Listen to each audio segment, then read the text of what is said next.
Kwa jina la Baba na la Mwana na la Roho Mtakatifu. Amina. Tumsifu Yesu Kristo.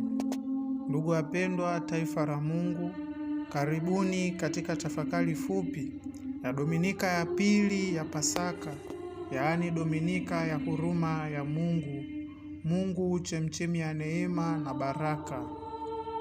Kazi ya Kristo ya ukombozi hudhihirika katika sakramenti takatifu, na liturujia ya Dominika ya pili ya Pasaka inazungumzia sakramenti hizo, yaani ubatizo, kitubio na ekaristi takatifu. Hivi ni visima vya huruma ya Mungu visivyokauka. Kanisa huviongoza vizazi vyote vya dunia nzima kuelekea katika visima hivi vya neema, kilele cha ibada yetu kwa Mungu katika Jumapili ya huruma ya Mungu. Bwana wetu Yesu Kristo alimwambia Mtakatifu Maria Faustina, natamani Jumapili ya kwanza baada ya Pasaka iwe sikukuu ya huruma. Wapendwa mahujaji, kwa mara ya kwanza Bwana Yesu alipozungumza kwamba anatamani sikukuu hii ya huruma iadhimishwe katika Jumapili ya kwanza baada ya Pasaka, ilikuwa mwaka wa 1931 katika kanisa la Plock, Poland, alipoagiza picha yake yeye mwenyewe yenye huruma ichorwe. Katika miaka iliyofuata baada ya hapo, alirudia agizo hili zaidi ya mara 14, akieleza nafasi ya sikukuu hii katika kalenda ya kiliturujia, sababu za kuanzishwa kwake, namna ya kuiandaa na kuiadhimisha. Wazo la huruma ya Mungu ndilo hutawala katika mwaka mzima wa liturujia ya kanisa. Sababu ya kuchagua Jumapili ya kwanza baada ya Pasaka, ambayo ni kilele cha siku 8 tangu siku ya ufufuko, huonyesha uhusiano wa karibu kati ya fumbo la Pasaka la ukombozi na sikukuu ya huruma. Kwa nini? Kwa sababu mateso, kifo na ufufuko wa Kristo ni matendo makuu yanayoonyesha huruma ya Mungu kwa binadamu. Tukitambua wazi nafasi yetu kwa Mungu na nafasi ya Mungu kwetu, Mungu chanzo cha huruma, msamaha na upendo.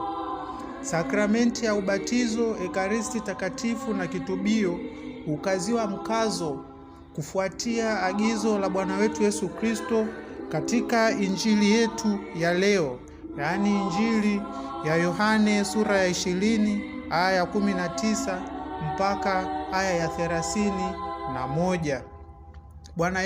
Bwana wetu Yesu Kristo anawaagiza mitume waende wakabatize watu, na wowote watakaowaondolea dhambi wataondolewa, wowote watakaowafungia dhambi watafungiwa.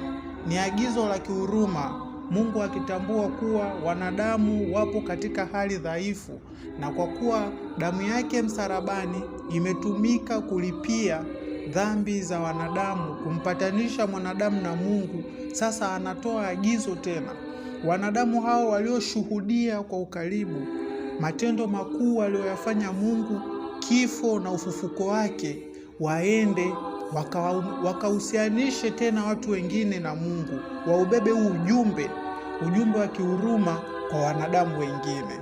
Huu ndio wajibu wetu, hii ndio kazi yetu, na hili ndilo jukumu letu kubwa katika kuwaweka karibu binadamu na Mungu. Tunabeba utume huu tukirithishwa kutoka kwa mitume wenyewe ambao pia walichukua agizo kutoka kwa Bwana wetu Yesu Kristo. Tunalisishwa utume wa kutangaza habari njema, utume wa kubatiza, utume wa kuondolea watu dhambi, utume wa kuwapatanisha binadamu na Mungu. Na lakini nje ya sakramenti hizi, Jumapili ya leo inatukumbusha mtindo wa maisha yetu sisi binadamu tuwapo duniani, na hasa kwa kutuhusianisha sisi binadamu wenyewe, binadamu kwa binadamu. Hatuna tendo la ajabu la huruma ambalo Mungu anahitaji tumtendee, ila yapo matendo ya huruma ambayo binadamu wanahitaji tuwatendee. Ndio hapa tunatafakari matendo ya huruma kimwili, matendo ya huruma kiroho.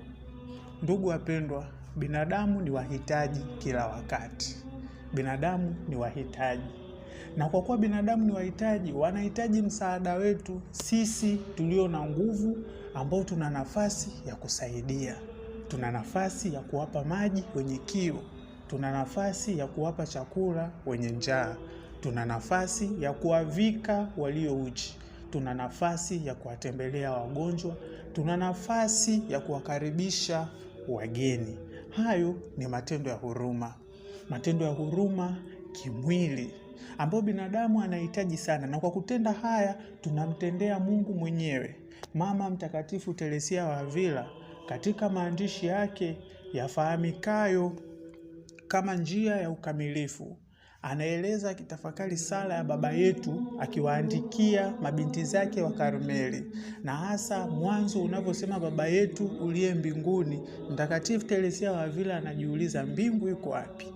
Mbingu iko wapi? Anapata jibu kuwa alipo Mungu ndipo na utawala wake na ufalme wake ulipo. Na hivyo Mungu kila mara hujizamisha katika moyo wa binadamu, akiingia kwa njia ya sakramenti ya Ekaristi Takatifu. Na hivyo anaishi, Mungu mzima anaishi ndani ya moyo wa binadamu. Huko Mungu yupo.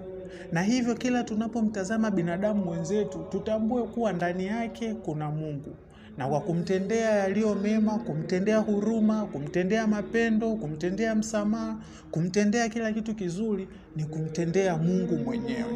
Hivyo tusibebe tu wazo la sakramenti ya ubatizo, Ekaristi Takatifu na kitubio, hivi ambavyo vinatupatanisha sisi na Mungu. Tubebe wazo pia la uhusiano wetu sisi binadamu na binadamu wengine, uhusiano wa kihuruma ambao huu Mungu anaubeba.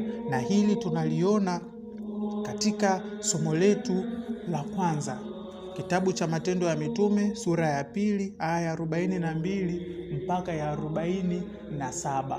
Mitume katika kuumega mkate wanauza mali zao zote na kuwagawia maskini, kuwapa wahitaji. Ndiyo kusema kwamba wanatambua kuwa Kristo yuko ndani ya watu.